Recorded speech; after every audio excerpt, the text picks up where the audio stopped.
आज की इस क्लास में हम हड़प्पा सभ्यता के बारे में डिस्कस करेंगे। यदि आप इस क्लास के अंत तक बने रहेंगे तो इस क्लास के थ्रू आउट आपको क्या क्या सीखने को मिलेगा। इसके थ्रू आउट आप एनसीईआरटी की बुक के पढ़ने के तरीके को सीख सकते हैं। एनसीईआरटी के बुक के भीतर जो चैप्टर्स और टॉपिक्स दिए गए हैं, किस चैप्टर पे किस टॉपिक्स पे आपको ज्यादा फोकस करना है, किस पे कम फोकस करना है, यानी आप अपने टाइम को स्मार्ट तरीके से कैसे यूटिलाइज करें, ये अप्रोच भी आपको सीखने को मिलेगा। एनसीईआरटी के कॉन्सेप्ट, एनसीईआरटी के फैक्ट्स है, यूपीएससी और स्टेट पीसीएस एग्जाम में क्वेश्चंस पूछने का जो मल्टीपल एंगल होता है, वो मल्टीपल एंगल भी आप सीख पाएंगे। यदि आपको एनसीईआरटी की बुक समझ में नहीं आती तो धीरे धीरे आपको एनसीईआरटी की बुक भी समझ में आने लगेगी, यदि आप इस क्लास को रेगुलर फॉलो करते हैं। हड़प्पा सभ्यता के थ्रू आउट आज का जो फोकस पॉइंट होगा वो होगा सामाजिक संगठन। सामाजिक संगठन यूपीएससी और स्टेट पीसीएस एग्जाम के लिए क्वेश्चंस बनने का एक इंपॉर्टेंट एंगल है। यूपीएससी और स्टेट पीसीएस एग्जाम के लिए क्वेश्चन बनने का एक इंपॉर्टेंट एंगल होता है सामाजिक संगठन। यदि हम सामाजिक संगठन की बात करें तो हम इसको 3 पार्ट में डिवाइड कर सकते हैं। इसको हम 3 पार्ट में डिवाइड कर सकते हैं। फर्स्ट पार्ट जो है, जो सबसे ऊपरी पार्ट होता है, जो अधिक ऊंचाई पर होता है, जो ऊपरी पार्ट है यानी जो सबसे अधिक ऊंचाई पर होता है, उसे हम गढ़ या टीला के नाम से जानते हैं। और इसके बाद जो दूसरा पार्ट है वो बीच का आवास होता है, और जो तीसरा पार्ट है वो निचला शहर, निचला स्थान। यदि हम सबसे ऊपरी पार्ट की बात करें, जो अधिक ऊंचाई पर होता है, इसको हम गढ़ या टीला के नाम से जानते हैं, जो संभवतः शासक वर्ग का निवास स्थान होता था। जो संभवतः शासक वर्ग का निवास स्थान होता था। इस गढ़ या टीला का जो महत्वपूर्ण एग्जाम्पल है वो हड़प्पा आता है, और क्या आता है, मोहनजोदड़ो। हड़प्पा पाकिस्तान के पंजाब प्रांत में स्थित है। प्रेजेंट टाइम में हड़प्पा पाकिस्तान के पंजाब प्रांत में स्थित है, जो रावी नदी पर है। मोहनजोदड़ो पाकिस्तान के सिंध प्रांत में स्थित है। मोहनजोदड़ो पाकिस्तान के सिंध प्रांत में स्थित है, जो किस नदी पर है, सिंध नदी पर। मोहनजोदड़ो प्रेजेंट टाइम में कहां पे है, पाकिस्तान के सिंध प्रांत में, किस नदी पर, सिंध नदी पर। तो इस एंगल, इस पॉइंट पे भी क्वेश्चन पूछे गए हैं स्टेट पीसीएस एग्जाम में। इस पॉइंट पे क्वेश्चन मल्टीपल टाइम पूछे गए। हड़प्पा सभ्यता के और महत्वपूर्ण शहरों में कौन से आते हैं, कालीबंगा जो कहां पे स्थित है, राजस्थान में। और जो धौलावीरा आता है, जो धौलावीरा आता है, ये कहां पे स्थित है, गुजरात में। तो धौलावीरा पे यूपीएससी प्रीलिम्स एग्जाम 2022 में, इस पॉइंट पे धौलावीरा पे यूपीएससी 2022 में क्वेश्चन पूछा जा चुका है। धौलावीरा जो गुजरात में स्थित है, इससे यूपीएससी प्रीलिम्स एग्जाम 2022 पे इस पॉइंट पे क्वेश्चन पूछा जा चुका है। एक इंपॉर्टेंट एंगल है क्वेश्चन पढ़ने का। यदि हम बात करें बीच का आवास का, तो जो बीच का आवास है, ये बीच का आवास किसके लिए होता था, बीच का आवास, यहाँ पे इस बीच के आवास में कौन रहता था, ये बीच का आवास नौकरशाहों यानी अधिकारियों के लिए और मध्यवर्गीय व्यापारियों के लिए होता था। इस बीच के आवास में कौन होता था, नौकरशाहों या अधिकारियों के लिए होता था, और मध्यवर्गीय व्यापारियों के लिए। और जो निचला शहर था, ये जो निचला शहर था, ये किसान, मजदूर और कारीगर के लिए होता था। ये जो निचला शहर था, ये किसान, मजदूर और किसके लिए होता था, कारीगर के लिए होता था। अब ये जो आपको पदानुक्रम देखने को मिल रहा है, ये जो पदानुक्रम आपको देखने को मिल रहा है, जो सबसे ऊपरी पार्ट है गढ़ या टीला, जो सबसे अधिक ऊंचाई पर होता था, जिसको हम गढ़ या टीला के नाम से जानते हैं, जो संभवतः शासक वर्ग का निवास स्थान होता था। और जो बीच का आवास है, जो किसके लिए होता था, नौकरशाहों अधिकारियों के लिए होता था, और मध्यवर्गीय व्यापारियों के लिए होता था। और जो निचला शहर है, निचला स्थान है, वो किसान के लिए, मजदूर के लिए, और किसके लिए होता था, कारीगर के लिए। ये जो पदानुक्रम आपको देखने को मिल रहा है, ये जो पदानुक्रम, ये जो शहरी संरचना से, शहरी स्ट्रक्चर से आपको ये पदानुक्रम देखने को मिल रहा है, इस पे एक इंपॉर्टेंट क्वेश्चन बन सकता है यूपीएससी एग्जाम में। मोस्ट इंपॉर्टेंट एंगल है क्वेश्चन बनेगा कि ये पदानुक्रम क्या काम के आधार पर था, ये जो पदानुक्रम आपको दिखाई दे रहा है, क्या ये काम के आधार पर था या सामाजिक आर्थिक भेदभाव के आधार पर था। ये पदानुक्रम क्या काम के आधार पर था या सामाजिक आर्थिक भेदभाव के आधार पर था। तो इस बारे में रामशरण शर्मा का कहना है, इस एनसीईआरटी का कॉन्सेप्ट कह रहा है, काम के आधार, इस पदानुक्रम की बात अगर हम करें, काम के आधार पर था या सामाजिक आर्थिक भेदभाव के आधार पर था, इसके बारे में स्पष्ट जानकारी नहीं है। इस एनसीईआरटी रामशरण शर्मा की बुक के अनुसार ये जो पदानुक्रम आपको देखने को मिल रहा है, सबसे ऊपरी पार्ट, बीच का हुआ और जो निचला शहर, ये जो पदानुक्रम आपको देखने को मिल रहा है, क्या ये काम के आधार पर था या सामाजिक आर्थिक भेदभाव के आधार पर था? इस विषय में एनसीईआरटी का कॉन्सेप्ट कह रहा है, इसके बारे में स्पष्ट जानकारी हमें नहीं है। हमें स्पष्ट जानकारी नहीं है कि ये पदानुक्रम काम के आधार पर था या सामाजिक आर्थिक भेदभाव के आधार पर था। ये पदानुक्रम काम के आधार पर था या सामाजिक आर्थिक भेदभाव के आधार पर था, एनसीईआरटी के कॉन्सेप्ट के अनुसार ये स्पष्ट नहीं है। यानी रामशरण शर्मा के अनुसार, रामशरण शर्मा का कहना है इस विषय में कि ये जो पदानुक्रम आपको हड़प्पा सभ्यता के सामाजिक संगठन में आपको देखने को मिल रहा है, ये पदानुक्रम काम के आधार पर था या सामाजिक आर्थिक भेदभाव के आधार पर था, इसके विषय में स्पष्ट जानकारी नहीं है। तो अगर आप यूपीएससी एग्जाम में क्वेश्चन बनने का इंपॉर्टेंट एंगल क्या हुआ? क्योंकि एक ऐसा पॉइंट है जो इस सामाजिक संगठन में एक फोकस पॉइंट है। तो यूपीएससी एग्जाम में ऐसे ही मैं 30 वर्ष के प्रीवियस क्वेश्चन पेपर के आंसर्स के आधार पर बोल रहा हूं कि एनसीईआरटी के कॉन्सेप्ट और एनसीईआरटी के फैक्ट से जहां पे क्वेश्चन बनते वो फैक्ट काफी फोकस पॉइंट के फैक्ट होते हैं। जैसे यहाँ पे एक संदेहजनक फैक्ट है कि था या नहीं था, तो यहाँ पे बच्चे गलती कर सकते हैं।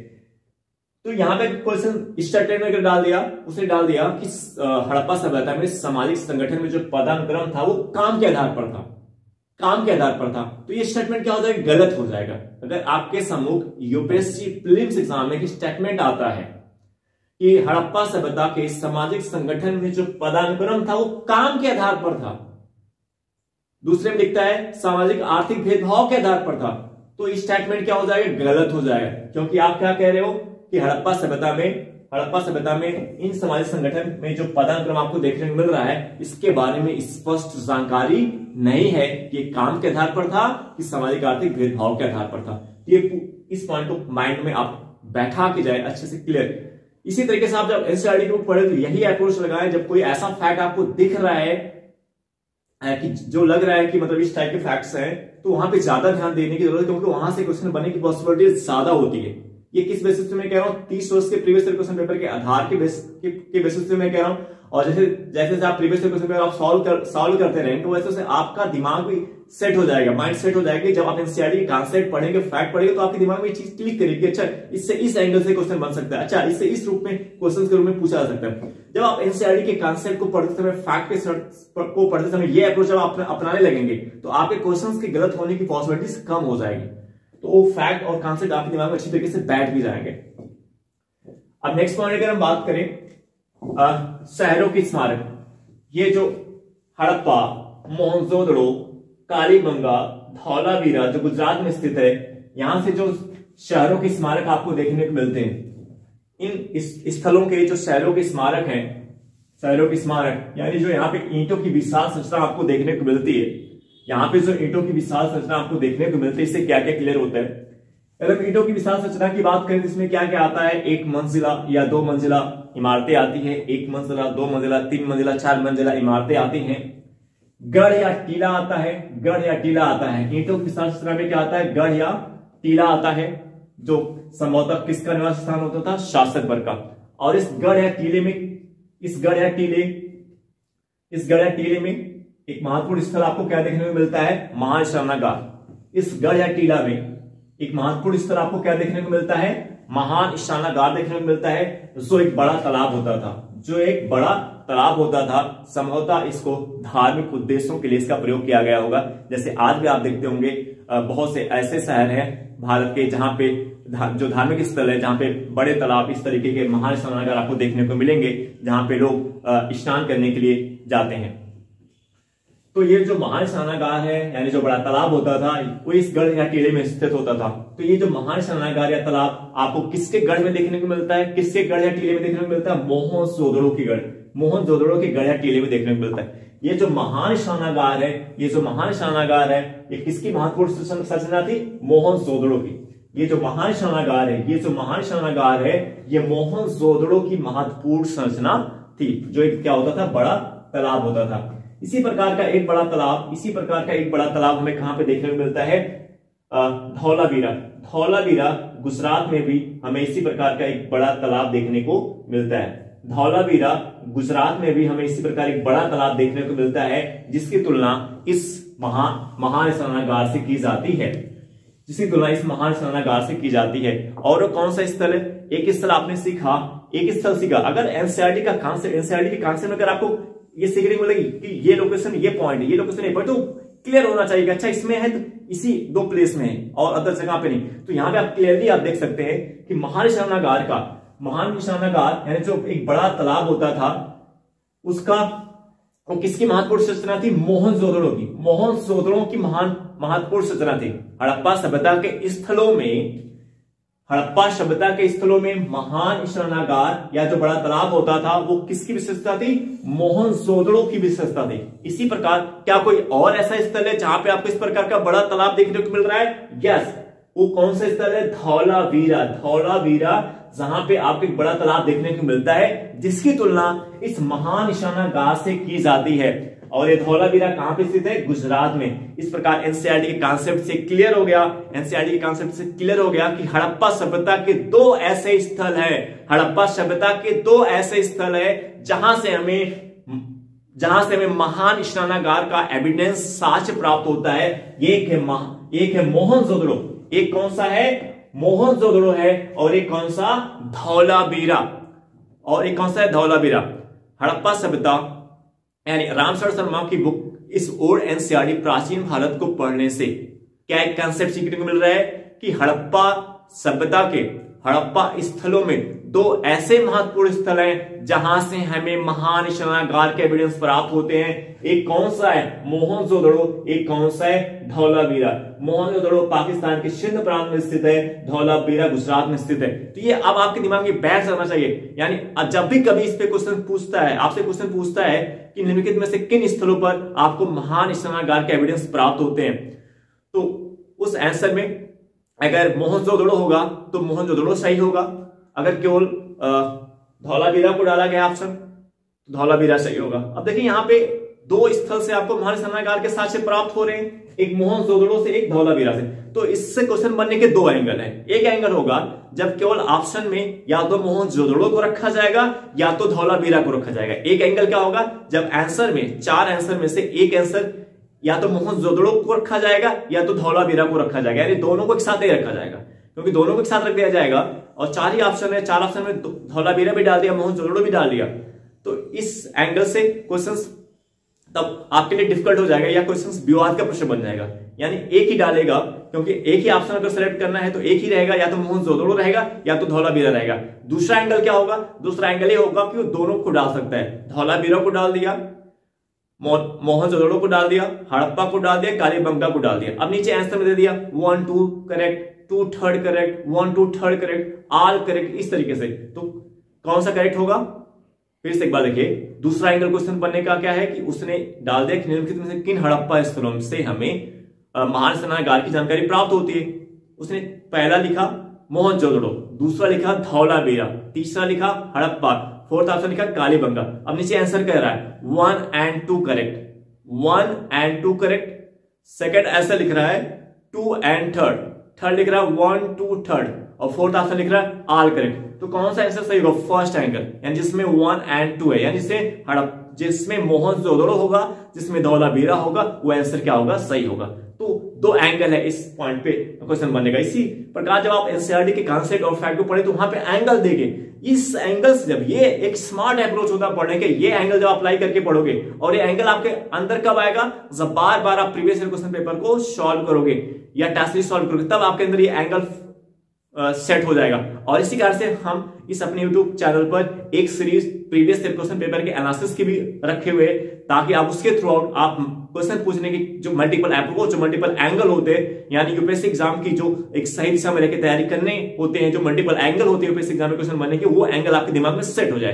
क्योंकि एंगल सेट होना आपके दिमाग में बहुत जरूरी है। जब तक एंगल नहीं सेट होगा तब तक आप एनसीईआरटी कॉन्सेप्ट को, एनसीईआरटी को, फैक्ट को सही तरीके से नहीं पढ़ पाओगे, और ना तो सही तरीके से आप उसको दिमाग में बैठा पाओगे। ठीक है, अब हम बात करते हैं, तो ये पॉइंट क्लियर हो गया। इस ईंटों की विशाल संरचना में 1 मंजिला, 2 मंजिला या बहुमंजिला इमारतें आ गई। गढ़ या टीला आता है, और एक क्या आता है? किलाबंदी। किलाबंदी की बात करें तो जो किलाबंदी होता है ये सुरक्षा के पर्पस से बनाया जाता है। किलाबंदी ये सुरक्षा के पर्पस से बनाया जाता है ताकि बाह्य आक्रमण से सुरक्षा प्रदान कर सके। बाह्य आक्रमण किलाबंदी हड़प्पा सभ्यता के शहरों की एक महत्वपूर्ण विशेषता थी। किलाबंदी हड़प्पा सभ्यता के शहरों की एक महत्वपूर्ण विशेषता थी। किलाबंदी किस पर्पज से बनाया जाता है, किस पर्पज से किलाबंदी की जाती है? सुरक्षा के पर्पज से, बाह्य आक्रमण से बचने के लिए, बाह्य आक्रमण से सुरक्षा प्रदान करने के लिए। किलाबंदी का एक महत्वपूर्ण शहर आता है धौलावीरा। धौलावीरा जो गुजरात में स्थित है। यहाँ पे हमें किलों के अंदर किले देखने को मिलते हैं। वो कौन सा हड़प्पा सभ्यता का कौन सा स्थल है जहां पे आपको किले के अंदर किले देखने को मिलते हैं? धौलावीरा जो गुजरात में स्थित है। ये क्वेश्चन बनने का एक इंपॉर्टेंट एंगल है, क्योंकि आप सीख रहे हैं कि किलाबंदी हड़प्पा सभ्यता के शहरों की एक महत्वपूर्ण विशेषता थी।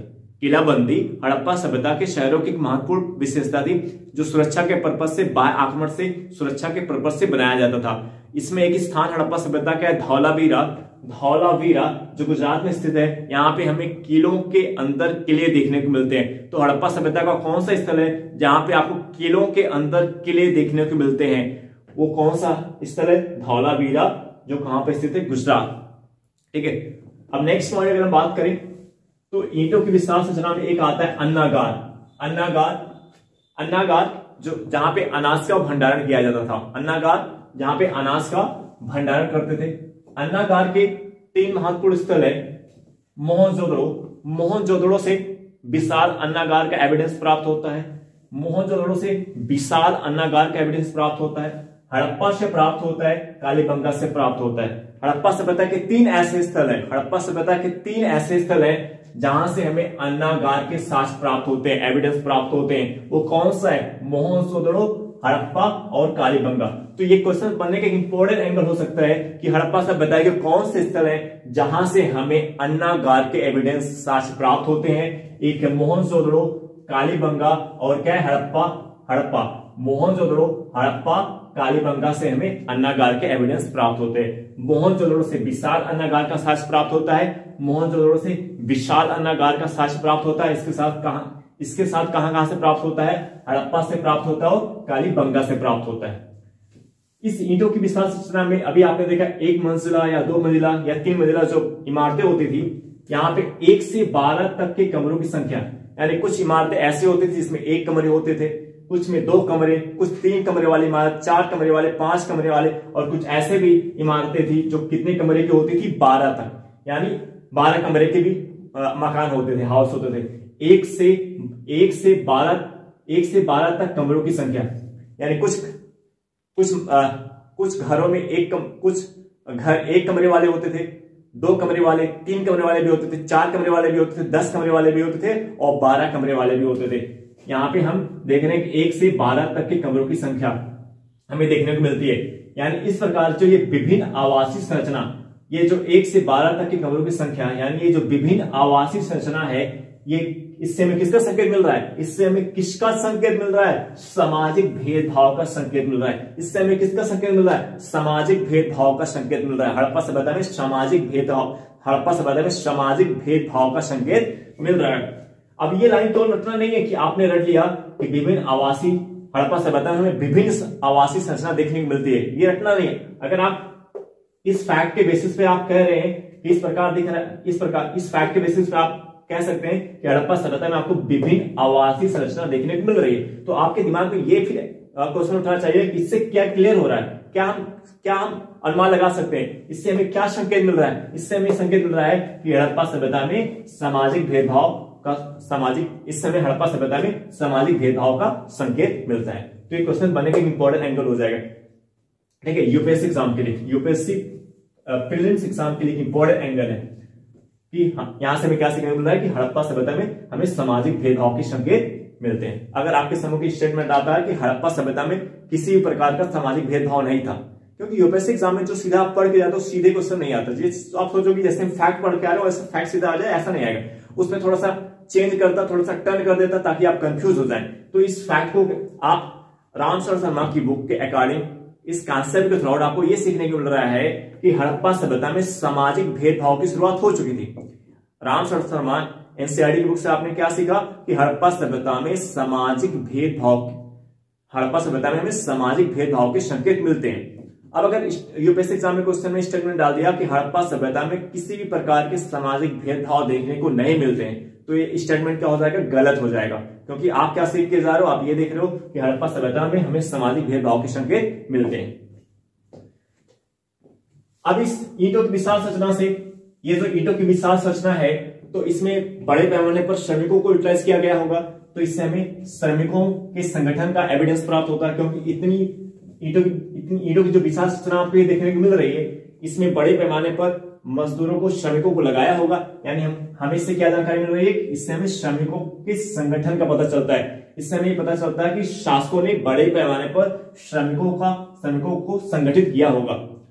तो अब एनसीईआरटी पढ़ने का ये एंगल होता है। फैक्ट को रटना नहीं है। फैक्ट, अगर कोई फैक्ट आपको दिख रहा है, कोई कॉन्सेप्ट आपको दिख रहा है, तो उससे क्या क्लियर हो रहा है, क्या आप अनुमान, क्या चीजें वो स्पष्ट करें, ये एंगल होता है देखने का। जैसे कि ईंटों की जो विशाल संरचना में आपने ये पॉइंट देखा, अब इससे क्या क्लियर हो रहा है, इससे क्लियर हो रहा है कि अब आपके दिमाग में क्वेश्चन उठेगा कि ईंटों की जो इतनी बड़ी विशाल संरचनाएं आपको देखने को मिल रही है, इसके लिए तो बड़े पैमाने पर मजदूरों को यूटिलाइज किया गया होगा, बड़े पैमाने पर श्रमिकों को यूटिलाइज किया गया होगा। तो इससे हमें क्या जानकारी मिल रही है कि शासकों ने बड़े पैमाने पर श्रमिकों को संगठित किया होगा, और इन श्रमिकों, ये जो श्रमिक काम करते होंगे, इनको भुगतान भी किया जाता होगा। और भुगतान कब कर पाएगा शासक, जब वो क्या करेगा, जब वो क्या उसको लेगा, टैक्स लेगा, जब वो कर लेगा। इससे हमें पता चलता है कि इसका मतलब है शासक जो है बड़े पैमाने पर कर का संचय करता था, ना टैक्स भी देता था, कर भी वसूलता था।